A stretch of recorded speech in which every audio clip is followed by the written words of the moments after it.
Today I'll be removing the direction indicator, the blinker, from the steering column of my 1964 Land Rover Series 2A.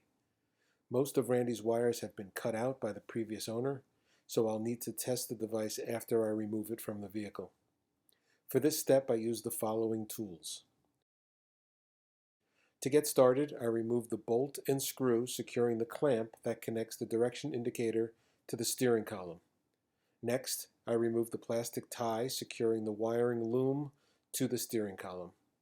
The wiring loom runs from the back of the direction indicator to the firewall, passes through a hole in the back of the dash panel until it reaches the flasher relay, or branches off to the left and right directional lamps in the front and rear of the vehicle.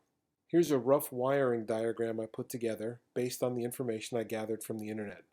I worked backwards from the flasher relay's 3 pins, X, P, and L. X brings power from the battery to the flasher, most likely via a fuse box, but I can't validate this yet. P delivers switched power via a black and red wire to the small light on the face of the direction indicator. This small light is grounded via a black-white wire inside the wiring loom. If working properly, the indicator light will flash intermittently with the front and rear indicator lamps.